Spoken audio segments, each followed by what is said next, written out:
Good morning, everyone. At this time, I'd like to call the Board of Education meeting to order. We do have a quorum today, and we're sorry that we got started a few minutes late. We were having technical difficulties. Can I have a motion and a second to approve today's board meeting agenda? Motion. A motion by Mr. Smack, Second. a second by Mr. Gordy. All in favor? Aye. Any opposed? Now can I have a motion and a second to enter into closed session under general provisions of Article -3-3-305B of the Annotated Code of Maryland for the following reasons. To discuss personnel matters. You're ahead of me, Mr. Smack.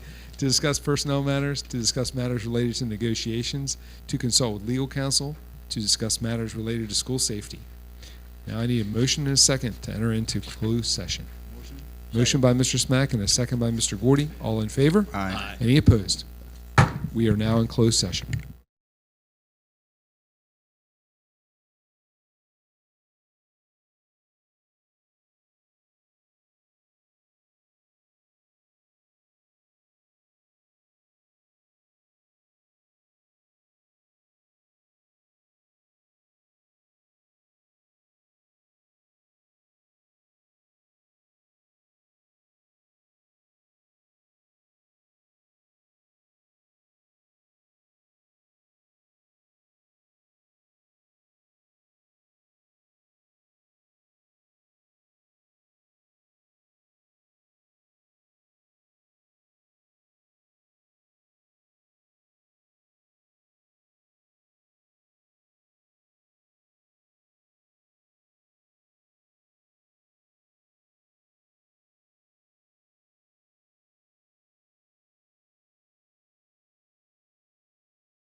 All right. Good afternoon, everyone. I'd like to reconvene this Board of Education meeting.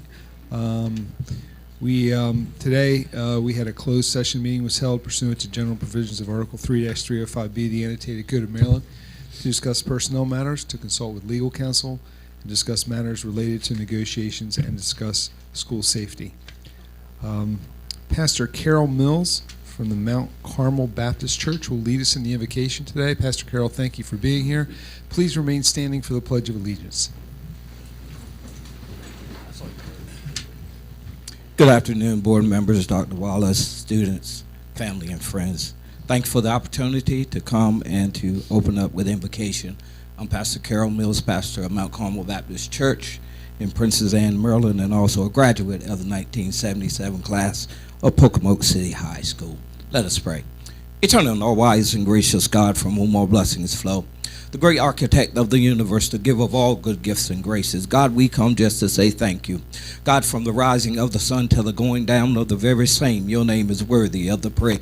God, we ask that you will come into the midst of this meeting right now in the name of Jesus Christ. God, we ask right now, oh God, that the peace of you shall surpass this meeting in thy holy, thy precious name. God, the book of God, the book of James says that any man like wisdom, let them ask, oh God. God, we ask for wisdom on today in the midst of this board meeting in the name of Jesus. And God, also give knowledge right now in thy holy and thy precious name. God, we also ask for peace and comfort, oh God, for you said you are not the author of, you will not be you're not the author of confusion.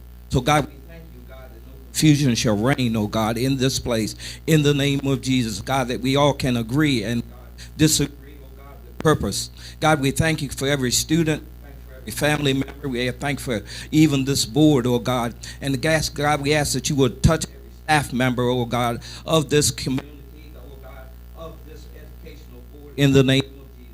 Have your divine way and let your divine will be done. This is my prayer, and we invite you in Jesus' name. Amen. Amen.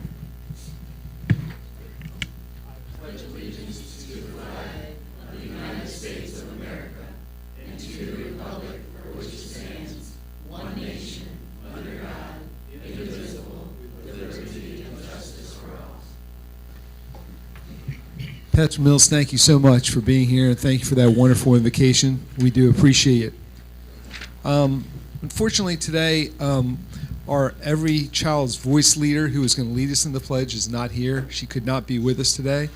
Her name was Amelia Gomez Ventura. She is an 11th grade student at Stephen Decatur High School.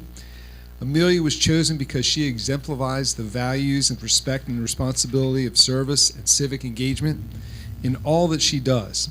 Arriving in Worcester County Public Schools as a multilingual learner, she embraced every opportunity to grow through determination and hard work. She successfully exited the multilingual program and immersed herself in school life. Today, Amelia leads by example.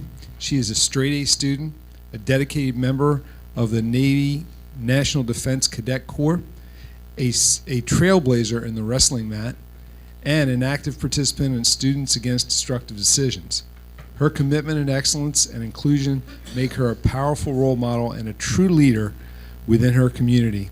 And we congratulate Amelia, even though she could not be with us today.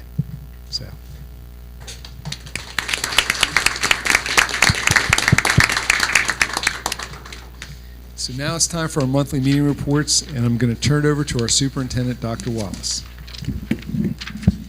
Thank you, Mr. Ferrante, and good afternoon. As we begin this afternoon, I want to first acknowledge Black History Month and its importance both in our schools and our community and beyond. This month provides an opportunity not only to reflect on the history and contributions of African Americans, but also to engage students in meaningful conversations about identity, equity, and shared humanity. Across Worcester County Public Schools, students and staff have participated in thoughtful celebrations and learning experiences, including African American read-ins hosted at several schools. These events bring students together around powerful stories, voices, and perspectives, reinforcing the importance of representation and belonging of all of our students in all of our classrooms. Looking ahead, we have several upcoming events that highlight excellence across our school system. On March 3rd, we will gather for our annual Teacher of the Year celebration, where not only will we announce our next Worcester County Public School Teacher of the Year, but we will honor all educators and public education as a whole. This evening is a reminder of the extraordinary commitment all of our teachers bring to their work every day and the lasting impact they have on our students' lives. On March 19th, we're excited to host the Worcester County Media Expo, where students from across the county showcase their learning through photography, podcasting, coding, CAD, video production, AI-generated work, and much, much more. This event reflects the innovation happening in our classrooms and the many ways that students are expressing voice, creativity, and problem-solving skills. I also want to highlight the continued success of our athletic and performing arts programs, which play a vital role in student engagement and development.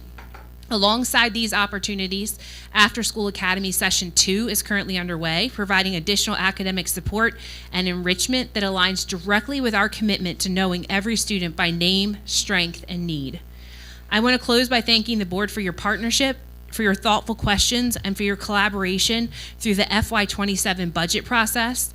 The work session on January 27th was highly productive, and with table agreements now in place with both of our associations, the board is slated to formally adopt the budget later today. The FY27 budget is a reflection of our strategic vision and our shared belief that every decision must be in the best interest of all students. Once adopted, I encourage both the board and our broader community to stand together in support of our budget requests as we move this forward to our county government. Their partnership and funding are essential to making our vision a reality. Investing in this budget is an investment in our students, it's an investment in our staff, and it's an investment in the future of Worcester County. Together, we can advocate for the resources our schools need to ensure every child has the opportunity to succeed. Thank you, and back to you, Mr. Ferrante. Thank you, Dr. Wallace. And now it's time to turn the reports over to our student representatives from their respective high schools.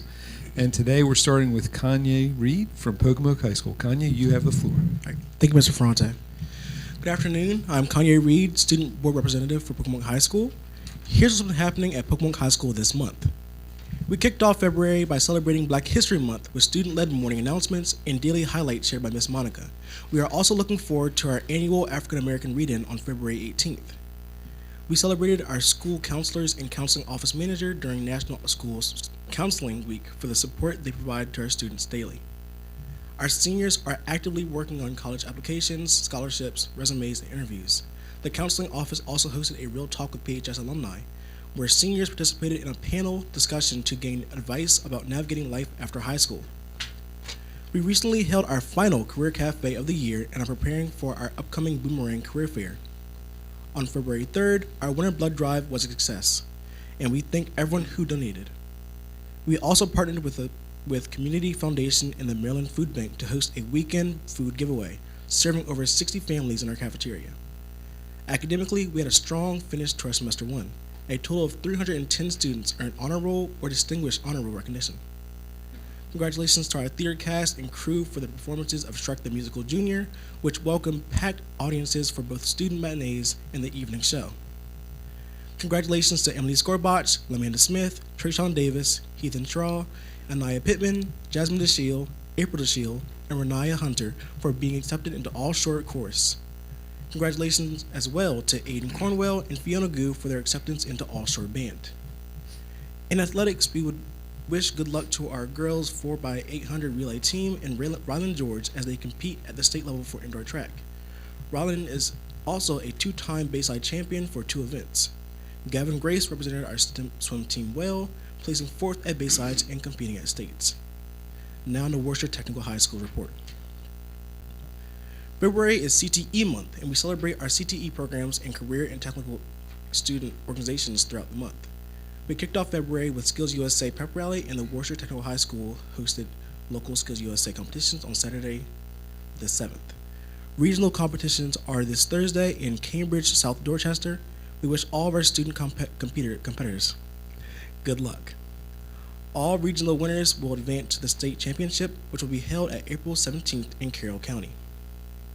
National FFA Week runs the week of February 21st to the 28th. Our Ag Science program will be celebrating agricultural education, leadership, and community engagement. We will be holding Spirit Days and hosting a culminating Kiss the Pig event. One lucky staff member will get to partner up with Porky.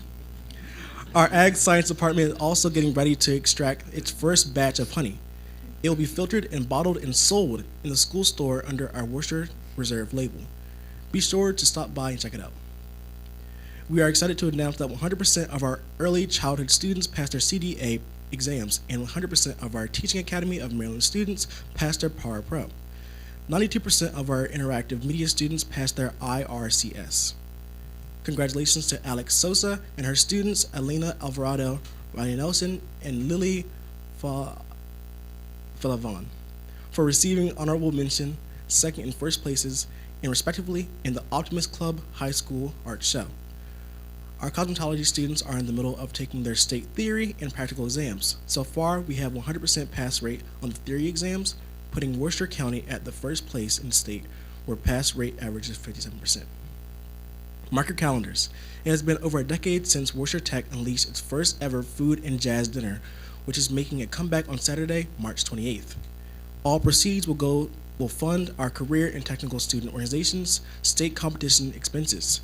The dinner features 2 jazz bands, dinner, a silent auction, and dancing. Tickets are now on sale, and they are going fast. On behalf of Pocomoke High School and Worcester Technical High School, we thank the Board of Education and District Leadership for their continued support. And now, I would like to turn it over to Cashwan Marsh, representing Snow Hill High School. Thank you, Kanye.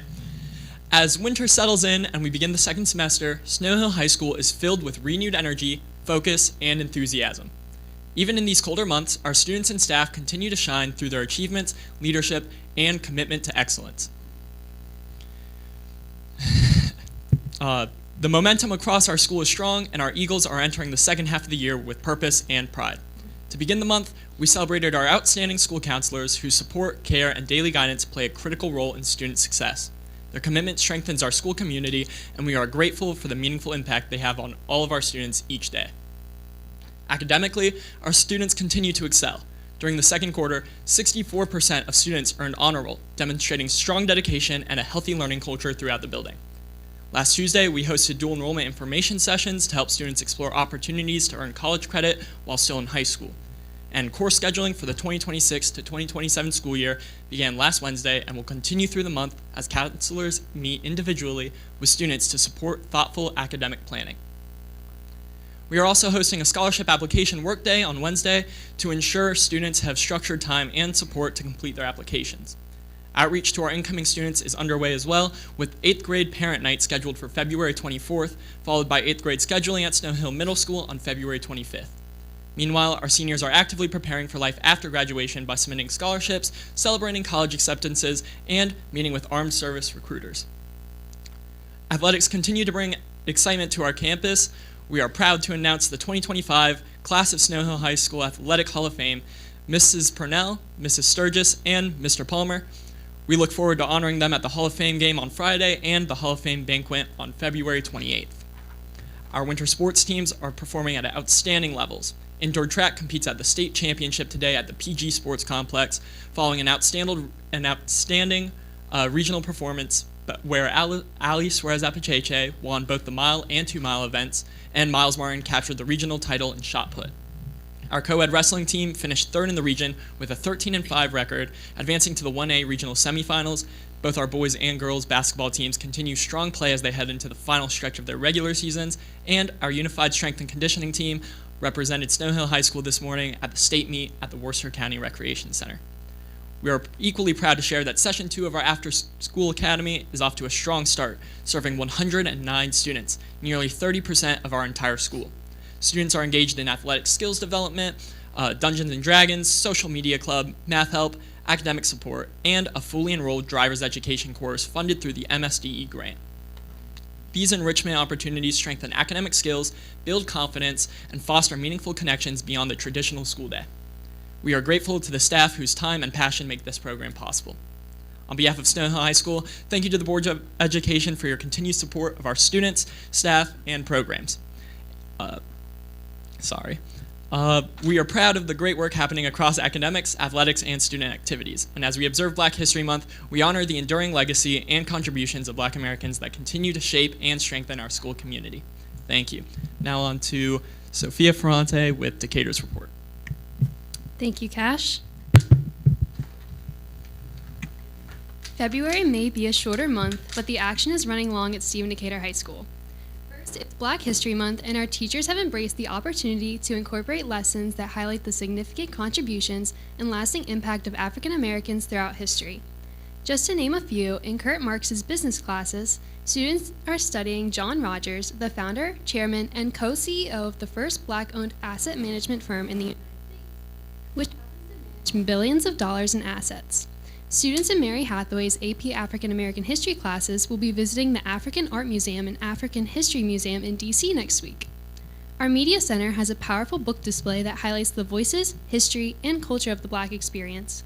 And our National English Honor Society is sharing inspirational messages from African Americans on the announcements and via social media. With the new semester, SDHS welcomed parents and families into the building for an exciting second semester Do What Decatur Does night, where we showcased our programs, shared information about each of our honor societies, and where families had the opportunities to connect with teachers and learn about course curriculum, dual enrollment, advanced placement, and the college process.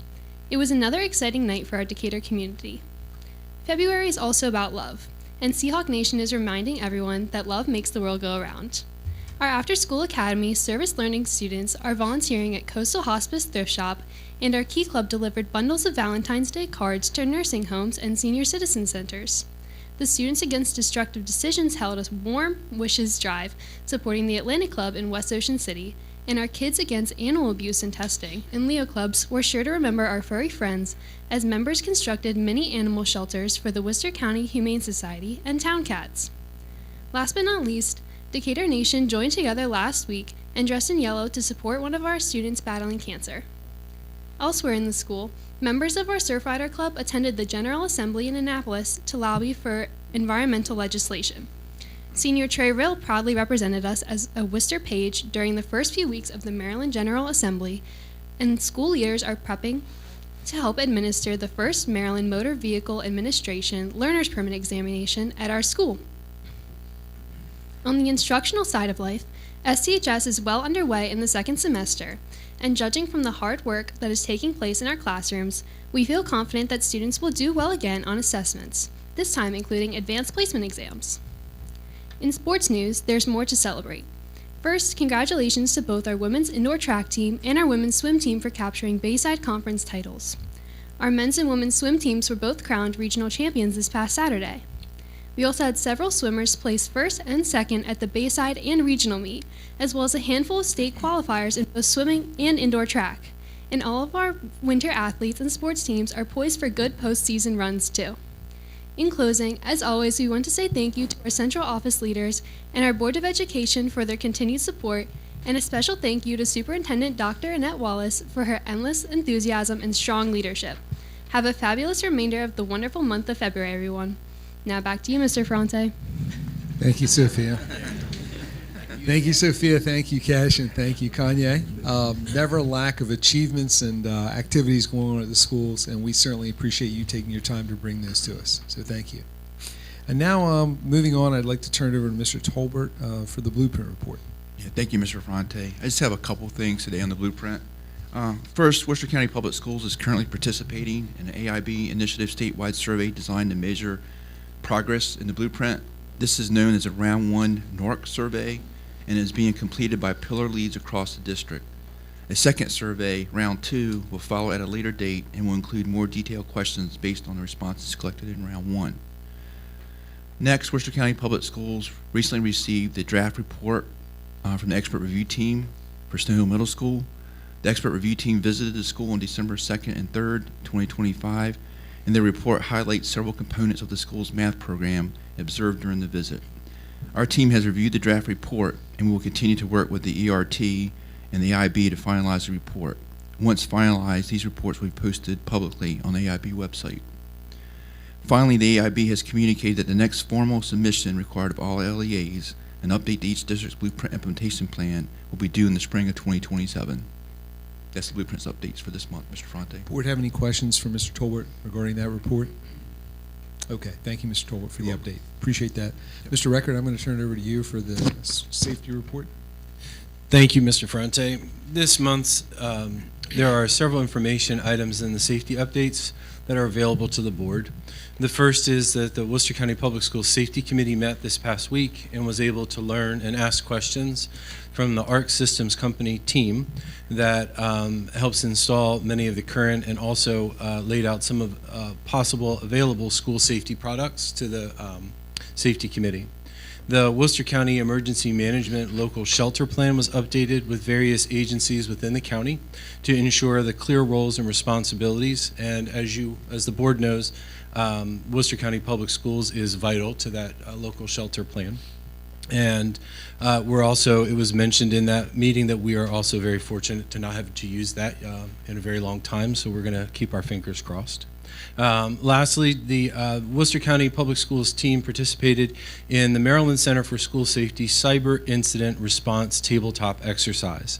And that allowed members of our school team, through a multi-department, members to implement and test the most recent cyber network safety plan, which went very well. I'm happy to report.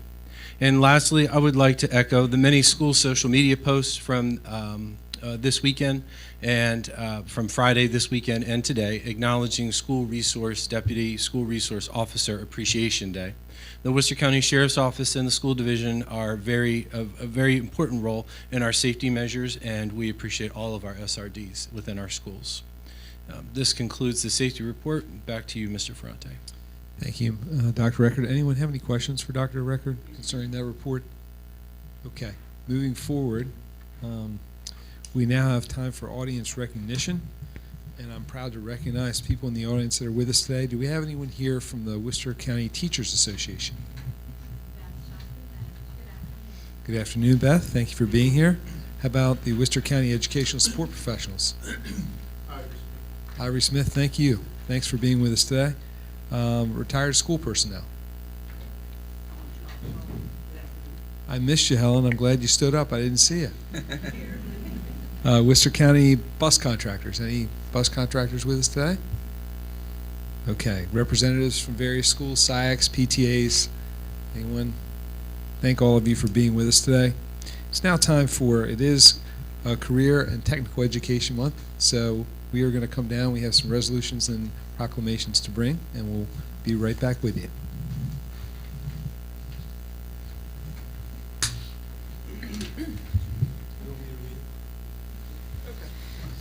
Well, excuse me, Mr. Gordy's going to read that, then we'll come down. Mr. Gordy, you go ahead. Yes, use your mic, Mr. Gordy. Thank you, Mr. President. I always forget that doggone thing. Career and Technology Education Month, February 2026. Whereas career and technical education provides students with rigorous, relevant, and hands-on experience that prepare them for college, careers, and lifelong success. And whereas CTE programs play a critical role in developing a skilled workforce by equipping students with academic knowledge, technical expertise, employability skills, and leadership ability aligned with workforce and community needs.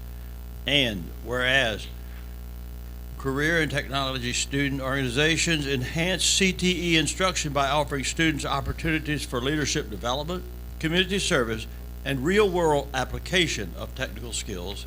And whereas Skills USA observes during Skills USA Week from February the 2nd to 6th, empower students to excel in skilled trades, technical, and service occupations while promoting professionalism, teamwork, and workforce readiness. And whereas the National FFA organization, celebrated during the week of February the 21st to the 28th, develops future leaders in agriculture, food systems, natural resources, and related industries through experiential learning and civic engagement. And whereas the Worcester County Board of Education recognizes the dedication of CTE educators, administrators, counselors, industry partners, community stakeholders who support high-quality CTE programs and student leadership organizations. Excuse me.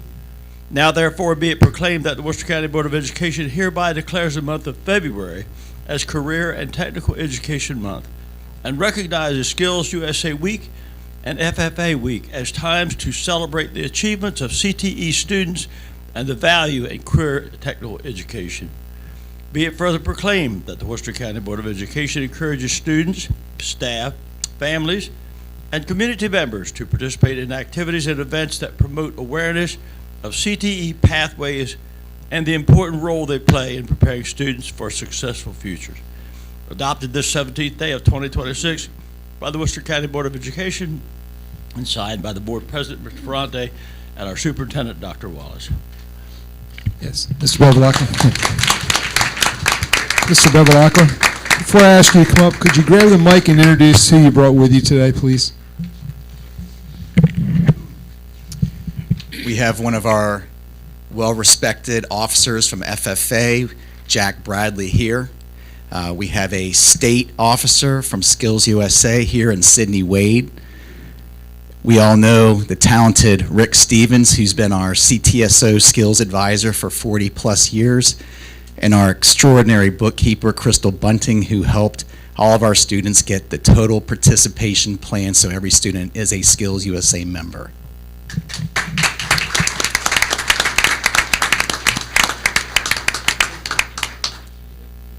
By the way, Sydney and Lydia, our two state officers, we're traveling to Annapolis tomorrow where we will go to the General Assembly and there are going to be proclamations for us as well. Wonderful, thank you. I'm going to ask you guys, we're going to get a picture. While I'm talking real quick, I just want to recognize Mr. Stevens. He is taking this program to a whole new level, and unfortunately I saw his name on the retired list today. So we're all very saddened by that, but Rick, you've done an outstanding job with this program. We can't say enough about what you've brought to this program, so we want to thank you, all of us at this board.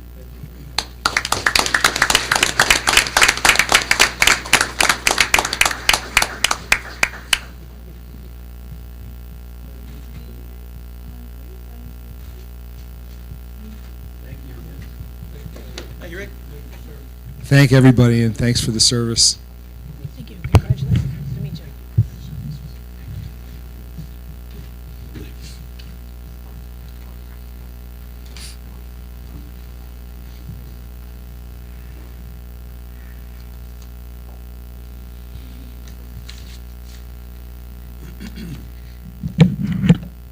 All right, my new favorite part of the board meetings. I'm going to ask Miss Christina Cash to come forward. We can give her a round of applause early. Go ahead, stand here with Mr. Ferrante. It's my pleasure to recognize our February Heartbeat of Worcester Award honoree, Miss Christina Cash from Snow Hill High School. Christina has elevated the role of cafeteria manager through her exceptional work ethic, creativity, and team spirit. She consistently goes above and beyond, attending evening events, engaging with families, and finding thoughtful ways to make school experiences more meaningful for students. From hosting taste testing booths at community events to creating special moments for homecoming and staff celebrations, Christina brings her heart and pride to everything she does. Her innovative approach to student meals, including grab-and-go breakfasts and second chance options, ensure that students are nourished, supported, and ready to learn. Christina's dedication extends well beyond the cafeteria, and her commitment to students, staff, and the community truly make her the heartbeat of Snow Hill High School and the heartbeat of Worcester. Congratulations.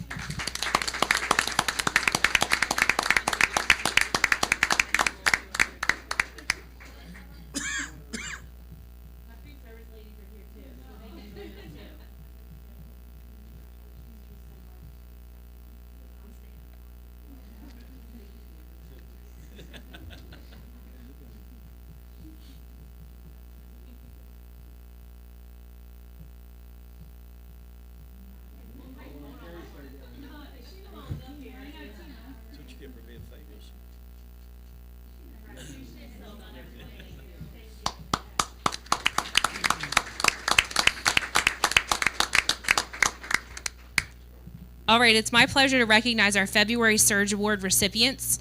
students whose growth, perseverance, creativity, and kindness strengthen the Stephen Decatur High School community each and every day. Our first honoree is Cole McCarty. Cole, come forward. There we go. A 10th grade student at Stephen Decatur High School and the recipient of the Bright Spark Award for Most Improved. Cole's growth this year has been remarkable. Academically, personally, and his confidence as a learner has grown. Through dedication and perseverance, he's transformed his work ethic and became a positive role model for others, taking pride in his own success. His teachers are incredibly proud of the progress he's made and is excited for what's ahead. Congratulations, Cole.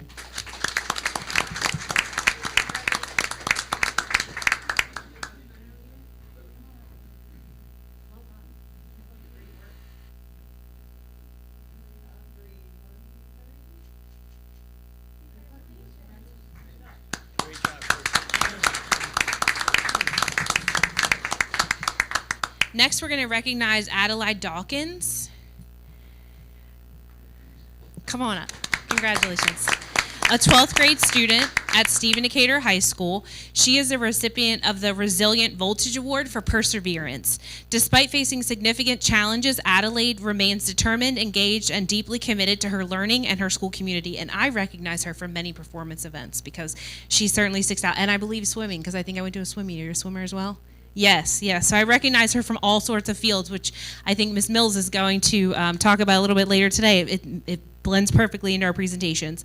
Adelaide leads with enthusiasm, support for others with a smile, and exemplifies resilience in every sense of the word. Congratulations, Adelaide.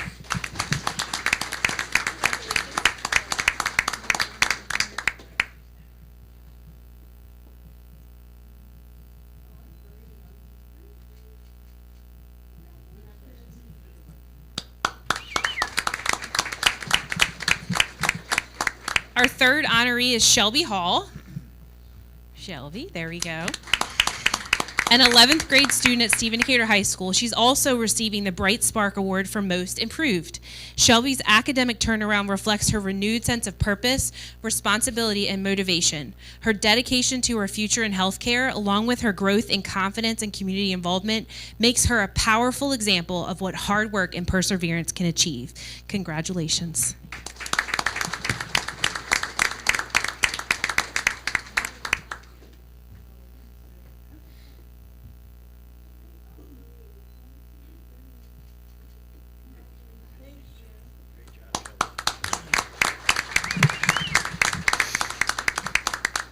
Our next honoree is Shiloh Brown. Come on forward. There we go. An 11th grade student at Stephen Decatur High School. She is the recipient of the Creative Current Award for Visual Arts. Shiloh is a creative force, transforming ideas into meaningful, inspiring work while encouraging and uplifting other artists. Their passion, innovation, and collaborative spirit enrich the entire community. Congratulations, Shiloh.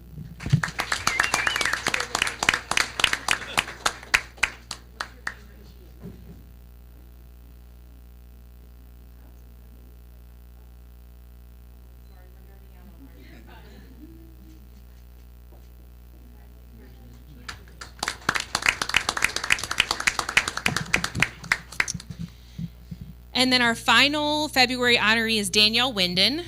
Come on forward, Danielle. A 12th grade student at Stephen Decatur High School, recipient of the Heart of the Circuit Award for Kindness. Danielle consistently leads with empathy, enthusiasm, and service, whether supporting classmates, assisting teachers, or stepping up to serve her school community. She embodies the values of kindness and leadership that define Stephen Decatur High School. Congratulations, Danielle.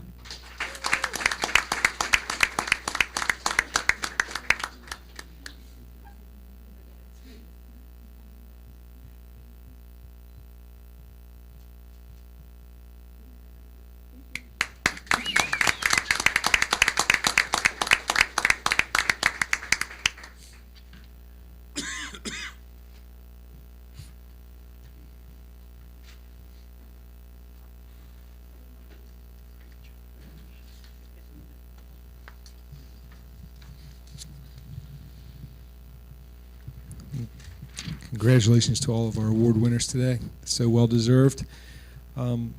All individuals who've signed up to address the Worcester County Board of Education may do so for 1 or 2 minutes regarding information, commendations, or concerns which may need future board attention. Concerns that are specific to an individual will not be discussed in open session and should be directed to the appropriate district personnel for investigation. When you're called to address the board, please state your name and address for the record. Do I have anyone wishing to speak today? Okay. Seeing no, I will move forward. And now, as the board's had an opportunity to review the consent agenda, does anyone wish to have an item removed from this for discussion?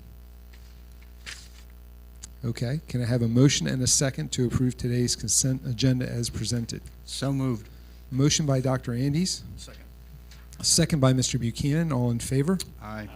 Any opposed? Thank you. Okay. And now we are on curriculum instruction report. So I will turn it over to Dr. Record for that portion of the agenda. Thank you, Mr. Ferrante. It is my pleasure to introduce the most recently appointed Dr. McInerney.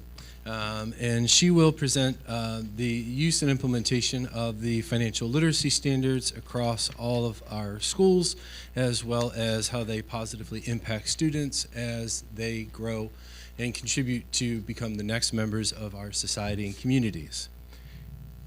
And she's all ready to go. So, Dr. McInerney, all yours.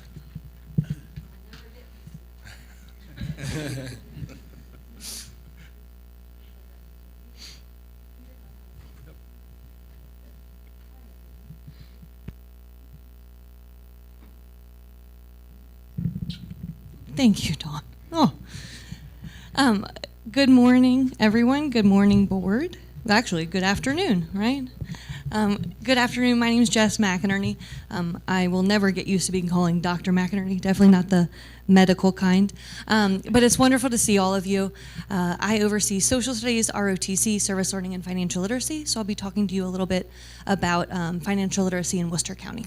I apologize if I turn my back to you all, as I'm not used to speaking to anyone but the board. So first up, in Maryland, we do have financial literacy standards through COMAR. Maryland requires us to teach a program in financial literacy between grades 3 and 12, and those are grade banded. So they require each county to teach a financial literacy unit in one time in grades 3 through 5, one time in grades 6 through 8, and then one time in grades 9 through 12. You can see the Maryland financial literacy standards there. Right, and Worcester County also uses this companion document from MSDE where they describe a little bit about how each of those 6 standards are going to cycle up as they go through each grade band. So for example, in this very tiny print, this is standard 2 where students are going to relate choices regarding their education and their career paths to future earning potential. So by the end of grade 5, right, in this B column, students are going to have explored a little bit about careers and be able to differentiate between a job and career, also identify potential sources of income. Then it's expected that students by the end of grade 8 would identify career goals and map them with a variety of different jobs within a selected career field, right, describing benefits and trade-offs of that career and different sources of income. And then Maryland would have students by the end of grade 12, right, evaluate their post-secondary plans, right, map out a variety of different careers, job paths, and then also sources of income and gross versus net income for students. And so that's how they outline all of those 6 standards. In Worcester County, our financial literacy does accept what COMAR states, but we start in kindergarten, right? So we have a K-12 program. In grades K through 5, we use financial literacy within the social studies economic standards, and our personal finance unit is in grade 5. In grades 6 through 8, the same thing with our social studies standards. In 7th grade is our personal finance unit. And then grade 9 through 12, we have a personal finance unit in 9th grade government. And then students have opportunities in Algebra 1, and then electives like consumer personal finance, economics, and then CTE pathways. I'll go a little bit more in depth into each of those. And then we work with a wide variety of wonderful community partners. I wanted to highlight them. Maryland Council for Economic Education, and then the Council for Economic Education, different organization, it's more of a national organization. We work with Junior Achievement and a wonderful collection of local banks, the Next Gen Personal Finance, and EverFi standards as well. So going really in detail, right, what would your kindergarten or first or second grader be coming home to talk about financial literacy? We start in kindergarten. The essential question for financial literacy is, how do people choose their jobs and careers, right? It's a little bit about communities, the jobs in the community and how people select those. First grade, students add on decision making and trade, and they talk about how people trade goods and services, bartering, etc. And then in second grade, the financial literacy question is how consumers make financial decisions, so adding in consumers and producers. And we couple that with K2 mathematics. They're learning about counting money, including bills and coins, and so we talk about scenarios, for example, of those producers or consumers were able to use those skills as well. Okay. Grades 3 through 5, we also align once again to the social studies economic standards and the Maryland financial literacy standards. Fifth grade is where we have that 20-day unit on financial literacy, and that talks about savings, borrowing, taxation, and we also couple that with mathematics. They're talking about adding and subtracting decimal values, talking about opportunity cost, and so that kind of allows for some joint collaboration when we talk about financial literacy scenarios. Okay. Grade 6 through 8, what would your student maybe be coming home to talk to you about in terms of financial literacy? We do a financial literacy unit in 7th grade. 6th, 7th, and 8th grade, we still have those economic standards. This is where we really start diving into those careers, making financial decisions, right? The wants, the needs, the resources that you have as a person, but also an entrepreneur or a business. And then we couple that with mathematics. Students talk about commissions, discounts, percent increase, decrease, talking about credit versus debit, and loans, and kind of the compounding interest of those loans. In grades 6 through 8, we also have a wonderful partnership with Junior Achievement. In 6th grade, all Worcester County students go to JA BizTown. And so 6th grade, that's where they build their entrepreneurial spirit. They complete about 15 lessons in class, and then they go trying to create a business, right? Trying to be an entrepreneur in a setting. And so that's quite wonderful. In 7th grade, we do Finance Park. I was actually there last week with Stephen Decatur Middle School. Students get a scenario, right? They get a job selected for them if they have a spouse or children. And then they have their net monthly income that's set, and they go through 18 different areas, right, including applying for a mortgage, right, detailing entertainment. They try to budget out their month, and at the end of the month, they have to kind of rectify what's on their credit card, right, and things like that. It was very funny how many students were not happy that they were married, because in this scenario, for your auto loan, if you are married, you have to buy 2 cars. So they were very much about, well, we'll have 1 car and then my spouse can have a bus pass, but that was not accepted in this scenario. And then finally in 8th grade, JA Inspire, that's all about career exploration. It's at the Civic Center. They do about 5 days of exploring different careers in their fields, and then they can go talk to experts in their fields through JA Inspire. We also have award winners across our middle schools in financial literacy contests at the middle school level, including both written and poster projects. And then finally, grades 9 through 12, financial literacy standards are met during the government course. It's about a 15 to 20 day unit, depending on the semester, focusing on career choices, personal income, and just kind of cycling up through those 6 economic standards. In Algebra 1, they also talk about investing, right, depreciation, right, in cars, and then also exponential growth and compounding interest as well. And so that really helps those 2 standards kind of collaborate when we talk about giving students a great base for financial literacy. In addition to all of the requirements for financial literacy. We also have opportunities for extension and expansion. Students can take electives like consumer and personal finance, economics, which gives a broad overview of both micro and macroeconomics, and then also our CT pathways. We have business marketing and then accounting and finance. We also allow for career-connected experience. We actually had one student complete with the the Bank of Ocean City, a youth apprenticeship of over 250 hours, right, working in that lens, that future career. And then we have CT work-based learning. I'm very sorry.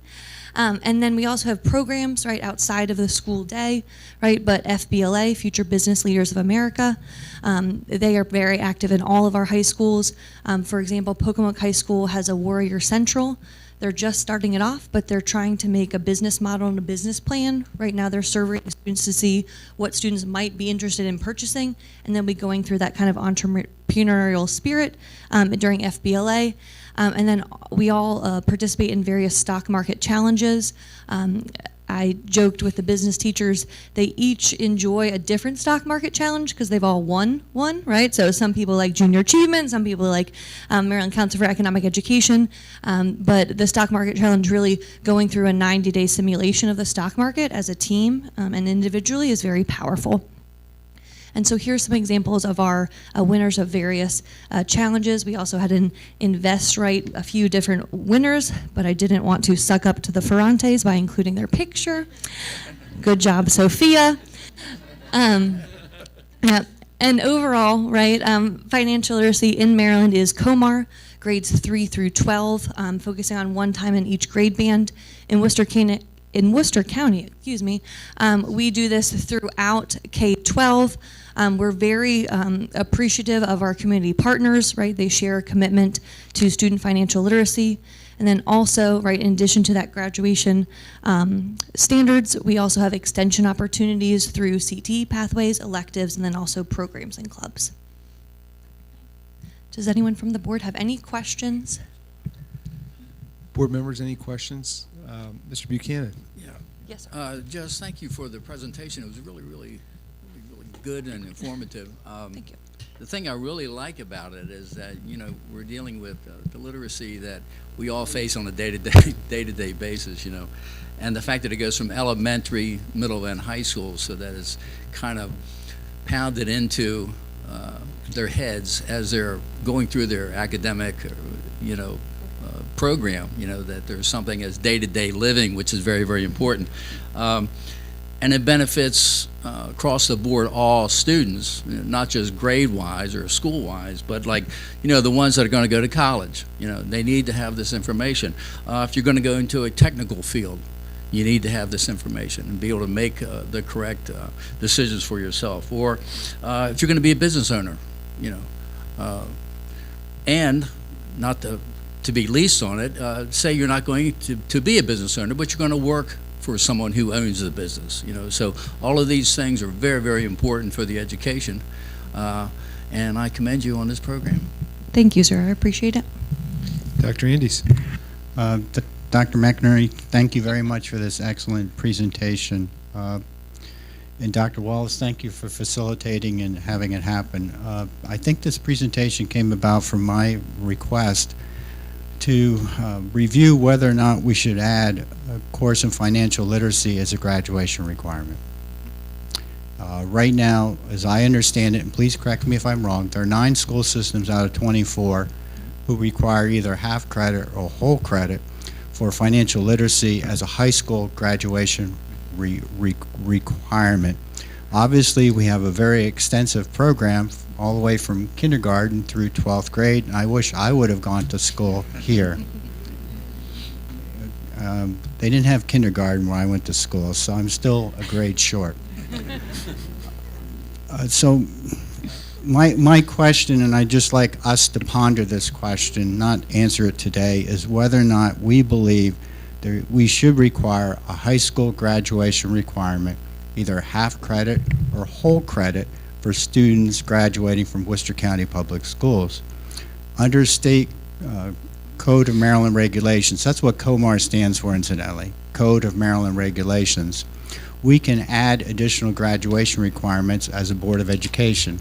And please correct me if I'm wrong. Right now, there are 22 credits required for graduation. And so as an example, at Decatur High School, you could take 8 credits a year, times 3 is 24 credits. So consequently, we do have some, quote, space if we wanted to add it at some point in time, either half credit or full credit. The challenge for me, and I think for many folks, is that we never have had a course in financial literacy that explains the nuts and bolts of what it means to take out a credit card, that eventually you have to pay it back. And that payback could be 18 to 21% interest depending upon the credit card. And incidentally, seniors, if you haven't received it already, you'll be bombarded with every credit card company in America who will send, I don't know how they know it, will send you a letter to say, please take out our credit card and we'll give you $5,000 limit or whatever it happens to be. Don't do it. Don't do it. The same thing if you're headed off to college or technical school student loan programs. So I'm concerned that I'm concerned that I want to make sure that our students have background in financial literacy, so that, as Mr. Buchanan stated, if they end up going to college or career technical, they understand student loan programs, what it means, scholarships, grants, so forth and so on, and paying it back, et cetera, et cetera. If they go work for someone else, that gross pay is not their net pay. And those of us remember that gross pay sounded pretty good, and then we got the net pay and said, what happened? I thought I was going to get X, Y, Z. The same thing, you do have to pay monthly rent unless you're living with your parents forever, and they may charge you rent. Plus all the other aspects of dealing with finances in life. So I'm asking us, not today to an answer, but start considering whether or not we should require as an additional half credit or full credit a high school graduation requirement for some class in the future in the area of financial literacy. But Dr. McInerney, thank you very much for that outstanding presentation. It's extremely thorough. And I thank you for providing leadership to, we know, the best content area in any public education, and that is social studies. Thank you. Thank you. Any other board members? Dr. McInerney, thank you for not showing my picture. I apologize to Sophia ahead of time. Okay, I appreciate that, but I want to reiterate what Dr. Andy's talked about, and the fact that being able to be successful in life is learning how to manage your finances. And if we don't teach students this at an early age, then we're doing them a disservice. So we, as a board, I would ask my board members that we look into this further, working with the superintendent, because it's important that we teach our young kids and students how to manage money. As they go through life, you know, sometimes they get into situations they don't realize where they're borrowing money and they don't feel like they have to pay it back, or they're not sure and how much that interest is costing them. And it turns into giving them into a big debt. So I think it's important that we look into this further as a board, and I want to thank you for your presentation today. Yeah, it's not a problem. And we do teach them about different scenarios. We do. But if you would like further, yes. further, that's not a problem. Yes. I'd be happy to speak to any of you about that. Thank you very much. Thank you.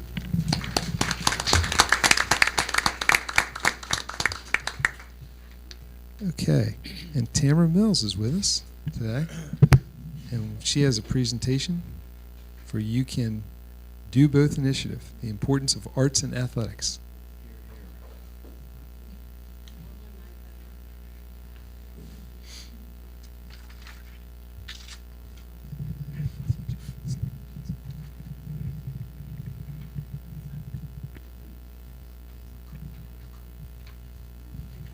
Good afternoon, everyone. Good afternoon, board. Thank you so much for having me. I am really excited about this project today. One of the things, I'm Tamara Mills. I'm the Fine and Performing Arts Coordinator. And one of the things that I noticed as an artist and someone who has worked in the arts for many years is that, particularly during COVID, our kids tended to really need the arts in their lives for mental health and social aspects and expressing and creativity. But I also noticed that the enrollment, when we came back to school, some of the enrollment had gone down, particularly in our performing arts classes. And I started asking people and, trying to find out why, what's going on. And there were a lot of different reasons, and we're working on all those. And I'm really proud of our bands and our choirs and how wonderful, and theater departments and how well they do. But one of the things I did hear repeatedly was this shift in culture as students become a little older, in that they feel pressure often to choose between a sport that they love and a performing art that they also love. And so I really started kind of digging and talking to people, and that's where this idea came about. There was actually an instrument company who did a project called You Can Do Both, and I said, let's look more into that. So I put this presentation together to kind of just show you where it came from, and then I have some very special guests with me to unveil part of the result of the program. So again, we don't ever want, as a school system or even as adults invested in youth, we don't want students to have to choose between the sport that they love to play and the art that gives them voice and agency and creativity. If you think to your own children, your nieces, your nephews, the kids in your classroom, making them choose between those two things they love isn't something we want to do. So, and I talked a lot to coaches and to our athletic director about why it matters that we remind kids that you don't have to choose, you can do both. And what I kept hearing was some common themes between them and also our arts teachers, our performing arts teachers. And they said both, give them this incredible sense of belonging, right? To belong to a group. It helps give them identity, who they are and what they're really great at. It was their well-being. Being physically active is important for your mental health, and also so is creativity. And it gave them motivation. So I looked into some of the research, and the students who participate in the arts are 5 times more likely to graduate than those who do not. They're more engaged in school clubs and classes and social friend groups. They have stronger critical thinking skills and stronger creative skills often than their non-arts participants. And I said, okay, so let me look at it from the athletic perspective, right? Because contrary to popular opinion, I actually was an athlete in high school. You would not know it today. But I was one of those kids who did both. I was an AP art student, and I was a field hockey and basketball player. So I looked at the athletics, and overall, our athletes have higher GPAs on average than those who don't participate in any kind of sport. They have stronger leadership skills, higher attendance rates, which is super important, and they develop the teamwork and collaboration that's often needed in careers and jobs in college. So again, discipline, time management, perseverance, collaboration, all those things just kept kind of, running together, those commonalities. And I also wanted to take a look at some of the realities that our high school students do face. When looking at, because a lot of things I hear is, well, they're sticking with their sport rather than their art because of scholarships. And that is an important aspect. I mean, that is a reality. But it is important to note that only 7% of high school athletes actually play a sport in college. And in Maryland, that's actually only 2%. So nationally, it's 7%, but in Maryland, only 2%. And less than 2% of that 2% actually become professional athletes. And I look at my life and some of my peers and colleagues, and they're still performing in church, in music. They're still performing in local bands and things like that as they've gotten older. And then, again, I spoke to some folks in industry, in the career fields, and they said they love to look at students who do both athletics and arts, because they are some of their most well-rounded, creative and resilient, and employees, and some of the best leaders. So I've kind of put together a little call to action. I'll be meeting with counselors. I've met with some school leadership already. Our principals have been, and athletic directors have been wonderful and on board and supportive. I'll be meeting with the athletic directors at each school for their spring coaches meetings, and really talking to coaches and band directors and choir directors about how can we remove barriers to make sure that students are able to do both co-curricular performing arts and extracurricular athletics, as opposed to making them feel that they have to choose. I've put out some arts dates to all of the high schools to make sure that in advance we can try to schedule games or away athletic events around those particular dates. And so I'm going to be opening up the campaign or starting the campaign later this week. You'll start to see some things on social media that we hope you'll share. And some of our students here today are going to be in those social media posts, along with some facts about them or some other things. So again, please share. We want to get the word out that we really want the culture to be that you can do both. So I'd like for each of the students who participated in the project to please go stand by the easel with your name on it. No peeking. So while they're going there, we wanted to show this visually and not just say it, right? But actually show people what this looks like in the community and what this looks like at our schools. So I received a grant. I received an arts grant to hire a wonderful Worcester County Public School alum and artist, photographer, videographer, Maurice Waters, and his colleague, Jason. You guys want to just stand and wave for me? They were amazing, and we did a photo shoot with the students. We selected students based on different sports, different races, different grades, all different things. We kind of just did a random pool, because there's more students than just what's in the room doing both. But these were some of the ones that just really stood out to both our coaches and our performing arts teachers. And we only have one who's not here today, and he's at the state track meet. Ironically. So he is competing in the shot put today at the state level, Miles Martin. So, are we ready? They have not seen these. Nobody really, except for one or two leadership folks, have seen these photos. And we're really proud. And look, I'm going to put it out one more second here. Parents, raise your hand if you're a family member or parent or caregiver of these students. Please give them a hand, guys. Because these are the ones that help make it so you can do both, right? They get you to your practices. They remind you when you have games. They remind you when there's a band performance. And they remind you to get that application in for all shore band or chorus. All right, so thank them, and thanks to our administrators in the room who help remove the barriers from the transportation to helping move dates and things like that. So thanks to you all as well. Are you guys ready? And I invite, once they roll them up, I invite our board members, please, if you want to do a quick walk around, get up, stretch your legs. Drum roll. When I say one, I want you to lift it up. Ready? 3, 2, 1.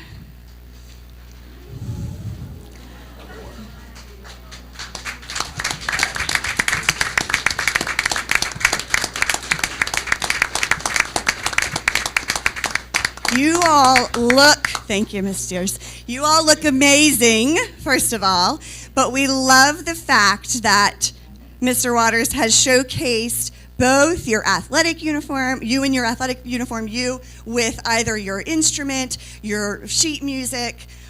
We are just super proud of you. We're super proud of all of our students who are doing both. And we're really excited to start this initiative and roll it out to the community. So, any questions? Yes, please. Photos. We're going to come up and check them out. All right. And we'll take a 5-minute recess so we can go take a look at some of this wonderful art. Thank you. Thank you, thank you. And families and parents, I'm going to have a few refreshments.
There's some great pictures. Thanks for the time to being able to go down and see them, Mr. Gordy. Mr. President, I spoke with the artist that did this work, and I was curious. They are both athletes, by the way, so I think it's important that the product they turned out reflects themselves, both artists and athletes. Absolutely, great job. Mr. Ferrante. Yes, Mr. Buchanan. You know, looking at all these great photographs up there, I think it might be an interesting concept or an idea to have with the board members and their favorite. What do you think? I don't know if all of us have as many talents, Mr.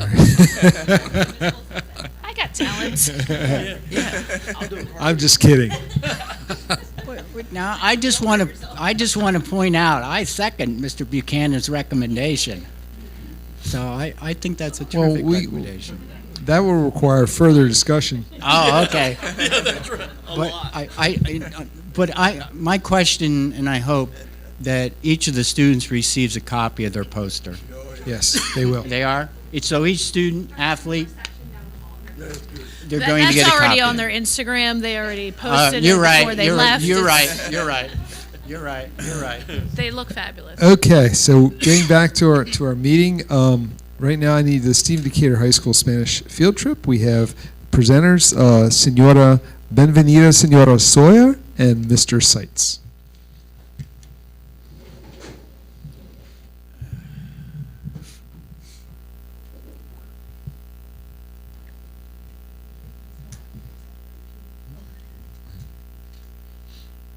Just flip it up. Push it up. Push it up. There you go.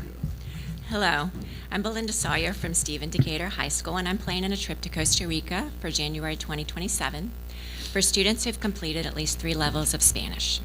Since I've been a teacher at Decatur, Darlene McCann has been in charge of taking our world language students abroad. But since the pandemic, she has switched her trips from Europe to Canada, meaning that only the French students have an opportunity to participate. So this year, after having several students approach me about travel, I decided to put together a unique experience for students of Spanish. Fortunately, Madame McCann's expertise has been super helpful for me during this planning process. Having a mentor has taken away a lot of the stress. So I chose Costa Rica Explorations, a company that's been in existence for 20 years. I specifically chose this company because they incorporate a homestay, which is a more authentic cultural experience than just visiting all of the tourist sites. They will have the opportunity to live with a Costa Rican family for 4 days with a fellow Decatur student and interact with the family in Spanish and learn about their way of life. Other key elements of the trip, in addition to the immersion aspect, are an orientation when we arrive, adventure travel such as whitewater rafting, hanging bridges, rainforests, zip lines, and geothermal hot springs, the Arenal volcano, and service learning so that we can give back to the community that is hosting us, and students can also get service learning hours. We will also be participating in a community field day, playing soccer with the locals, visiting a local organic coffee farm, a wildlife sanctuary, and participating in cooking and dancing classes. It will truly be a unique hands-on cultural experience for our students. The host families are thoroughly vetted by the company and are recommended by other experienced host families. They must fill out an application, go through an interview, pass background checks, and pass a home inspection. Finally, if they are approved, they sign a contract with Costa Rica Explorations, ensuring that they fully understand the expectations of hosting. It's worth noting again that each student is paired with another Decatur student, so they won't be by themselves with the family. The cost to the students for the 9-day trip is $3,010 plus airfare and any spending money they wish to bring. Brian Phillips, who's also a Spanish speaker, will be accompanying us as the Worcester County Administrator. I will be needing 16 participating students for the trip to proceed. I'm not quite sure I'm going to reach that number, but I am continuing to try to recruit. If the trip is approved today at the meeting, the registration will begin at the beginning of March. And they have a payment schedule set up so that throughout the year they can contribute to the cost of the trip. Board members, any questions? Other than the fact that I know a lot of you would like to go on this trip with them. But certainly I would tell you that I think it's a great idea and a great cultural experience for the students to be able to do this. I remember when I was in high school, in my previous life, as Dr. Andy said, It was really a great thing to be able to go on a trip like this. So I think it's outstanding opportunity for the students. Are there any other board members who want to make any comments before I call for a motion to approve? Seeing none, I would need a motion to approve and a second. The Stephen Decatur High School Spanish trip as presented. Motion by Mr. Smack. Second. A second by Mrs. Cutlip. All in favor? Aye. Any opposed? Great. Have a wonderful time. Thank you. Thank you. Thank you. And now I'd like to turn it over to Mr. Tolbert to begin administrative and physical operations portion of our agenda. Yes, Ms. Ferrante, thank you. First is the personnel exhibit and the following other February personnel actions for the board's consideration. Under retirements, Matthew Anderson, systems technician, Stephen Decatur High School. Elizabeth Atwood, teacher, Cedar Chapel Special School. Terrence Batson, secretary, Pocomoke High School. Paul Becker, teacher, Pocomoke High School. Melanie Bisco, literacy coach, Ocean City Elementary School. Anna Bowers, teacher, Berlin Intermediate School. Jack Cleland, library media specialist, Pocomoke High School. Edward Corbin, custodial 2, Pocomoke Middle School. Doreen Crippen, educational assistant, Pocomoke Elementary School. Debbie Dukas, school nurse, Stephen Decatur High School. James Fuchs, custodian, Worcester Technical High School.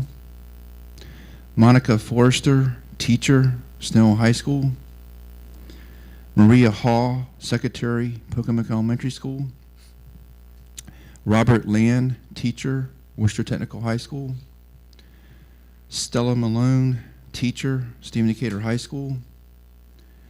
Tony Manuel, custodian, Berlin Intermediate School. Kurt Marks, teacher, Stephen Decatur High School. Julie McAllister, teacher, Worcester Technical High School. Carrie Mitchell, teacher, Pocomoke Middle School. Jumi Mahayadouin, teacher, Pocomoke High School. Etta Murray, educational assistant, Buckingham Elementary School. Michelle Nadeau, educational assistant, Pocomoke Middle School. Dawn Stutzel, teacher, Snow Elementary School. Diane Parsons, secretary, Buckingham Elementary School. Henry Reister, teacher, Worcester Technical High School. Sandra Rippon, teacher, Buckingham Elementary School. Kelly Russo, teacher, Pocomoke Middle School. Mary Lynn Shader, educational assistant, Berlin Intermediate School. Verdell Shaw, educational assistant, Snowell High School. Patricia Sizemore, teacher, Worcester Technical High School. Mary Smith, educational assistant, Ocean City Elementary School. Richard Stevens, teacher, Worcester Technical High School. Anthony Tall, custodian 2, Pocomoke Elementary School. And Kristen Bankirk, teacher, Ocean City Elementary School. Those are retirees. New hires for the board's consideration: Brandon Bishop, custodian, Pocomoke High School. Rachel Norman, educational assistant, Ocean City Elementary School.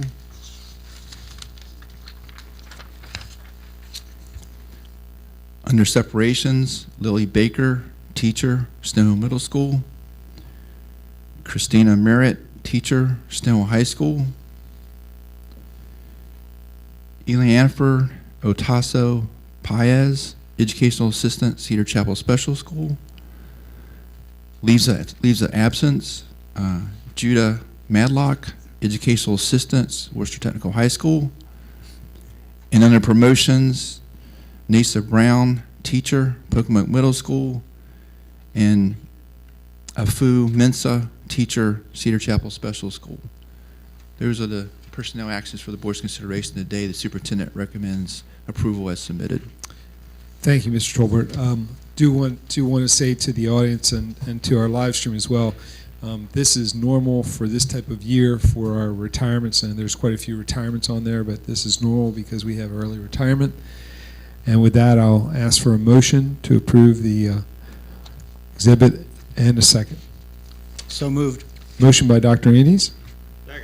Second by Mr. Gordy. All in favor? Aye. Any opposed? Thank you very much. And now I'm going to turn it over to Mrs. Steers for something that we've all been waiting for, the school calendar for the upcoming 26-27 school year. Good afternoon. Good afternoon. Okay. Okay, good. It's moving. So just a quick recap of the process that has led us to today. So calendar development for the 26-27 school year began in October with an initial input gathering survey prior to any of the calendar options being developed. Following the survey, lost my mouse, sorry. Following the survey, a calendar committee reflective of our school system stakeholders met to design proposals based on state and contractual requirements as well as that initial survey data. In December, you'll recall I presented you with 3 options created by the committee that were then voted on by our school system community. And that brings us to today, where I'll share with you the results of that final vote as well as the superintendent's recommendation for your approval. As part of our process, we utilized Thought Exchange, our community engagement platform, to conduct a vote on the 3 calendar options drafted by the calendar committee. The survey ran for a 2-week span from January 12th through the 23rd. The survey once again had strong participation with 1,216 responses, and as you can see, the largest demographic groups participating were parents and employees. Location-wise, participation tends to mirror the size of those schools, with our northern end schools having the largest amount of responders. And just to remind the board, the sole question posed in this vote was asking the school system's community's preference of the options presented. As a reminder, there were 3 options out for vote. Option 1, which utilized early dismissals for professional development. Option 2, which piloted the use of staggered closings for professional development. And lastly, option 3, which was a hybrid of sorts of the first 2 options, in that it had both early dismissal and staggered closures for professional development. And now on to the results. As you can see, the vote was very close, with option 1 taking 37% of the vote, option 2 with 34%, and finally option 3 with 29% of the vote. It is worth noting that it might be likely that the hybrid option offered could have also split the vote between those first 2 options because it was a hybrid of both of those 2 options. So taking this information as well as the initial input received, and of course monitoring commentary from our community on this issue, the leadership team and ultimately the superintendent made a decision to put forth the calendar before you as a recommendation. And I'm going to walk you through that recommendation, and I'll ask Dr. Wallace to please chime in if I don't address something fully. So I know it's incredibly hard to see on the screen, so for anyone in our audience or viewing the live stream, feel free to scan the QR code on this slide, and you can actually zoom in to follow along. So first, as Labor Day is falling on one of the latest dates in September, the superintendent is recommending a pre-Labor Day start on Monday, August 31st. I'll chime in on that. I want to thank Mr. Ferrante for, as we move through the calendar selections and trying to find the best calendar that fit the needs of our students, as well as falling within the guidelines of our required training with a Labor Day this late. The board president and I had a lot of conversation around the possibility of opening before Labor Day, and I want to thank Mr. Ferrante for all of his work. He spoke with I think almost every elected state official, also the mayor of Ocean City, and I really appreciate his work in that. So I wanted to tell you thank you, and thank you to our elected officials who were in support of this with such a late date. And I would just add to that this is an anomaly where Labor Day falls as late as it is. And we have to look at it on a year-by-year basis. So when Labor Day falls this late into the calendar year, it affects a lot of vacation time for families. So we need to make sure that we recognize that, and that's the reason that this year, when Labor Day is falling on September 7th, that we need to roll back the start date.